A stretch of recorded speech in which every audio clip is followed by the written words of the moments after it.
कृष्ण कृष्ण कृष्ण हरे हरे, हरे राम राम राम हरे हरे। श्री कृष्ण कथा में आप सभी भक्तों का स्वागत है। एक संत अपने आश्रम में बैठा था, तो आपको पता है अलग अलग प्रकार के लोग आते हैं, आशीर्वाद लेने आते हैं।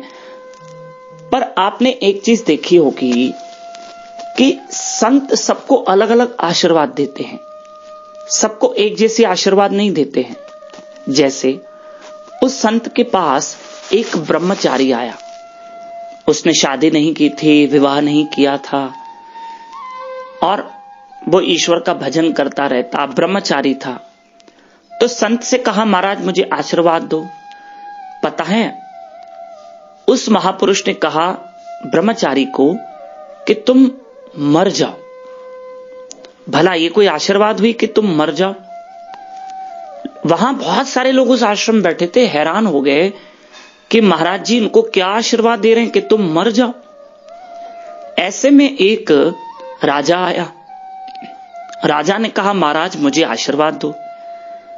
कहा जीते रहो, तुम सदा जियो। एक को कहा मर जाओ, एक को कहा सदा जियो। ऐसे में एक कसाई आया, महाराज आशीर्वाद दो। कपड़ों से ही लग रहा था कि ये कसाई है। तो महात्मा ने आशीर्वाद दी उसे, तुम ना जियो न मरो। पहले वाले को कहा मर जाओ, दूसरे वाले को कहा जियो, और इसे कहा ना जियो न मरो, ना जियो न मरो। ये कैसी आशीर्वाद हुई? ऐसे में एक भगवान का भक्त आया, जिसके मुंह में श्री राम जय राम चल रहा था, भगवान का नाम चल रहा था मुख में। और महात्मा ने उसे आशीर्वाद दी, तुम जियो या मरो। हो सकता है आपको यह कथा अभी समझ में ना आए, पर अब समझ में आएगी। तुम जियो या मरो। पर जो आम जनता बैठी थी उनको कुछ समझ में नहीं आए, श्रोतागणों को, महाराज ये क्या आशीर्वाद है? तब संत ने कहा, जो ब्रह्मचारी आया, जो आजीवन स्त्री से परे रहा, इतनी कठोर तपस्या, स्त्री से दूर रहना, अपने इंद्रियों पे संयम रखना, अपनी वासना पे संयम रखना, मैंने इसे कहा तुम मर जाओ। अरे अच्छा है कि ब्रह्मचारी होके मरे। अगर ये जिएगा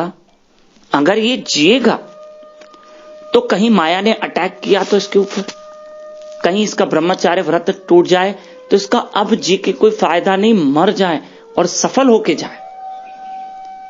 ठीक है। और जो राजा आया, राजा को कहा तुम जियो। राजा बड़ा धार्मिक है, प्रजा का पालन करता है, इसकी तो हमेशा जरूरत है, तो ये तो जिए ना, प्रजा का पालन करेगा, है ना, तो राजा की तो जरूरत है, इसलिए मैंने इसे कहा राजा तुम जियो। मैं कोई भेदभाव नहीं कर रहा हूं। संत ने कहा, मैंने तो कहा राजा जिए, प्रजा को भी तो कोई संभालने वाला चाहिए।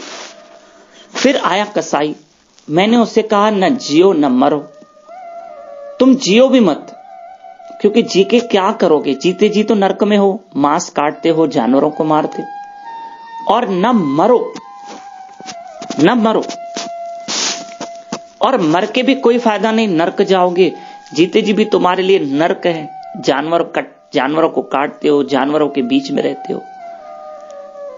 न तुम जियो न मरो, तुम्हारे लिए जीना भी अच्छा नहीं और मरना भी अच्छा नहीं।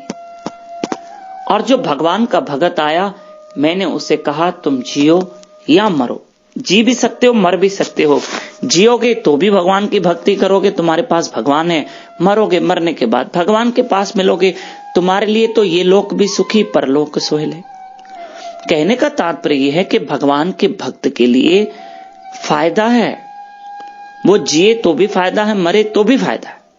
भगवान के भक्त को कोई हानि नहीं होती है। हरे कृष्ण कृष्ण कृष्ण हरे हरे, हरे राम राम राम हरे हरे। क्यों जपना चाहिए भगवान का नाम, आज का टाइटल है। ठीक है, और धन्यवाद। कथा को विराम दूंगा। श्री राम आज का कोड वर्ड है। और दूसरी बात,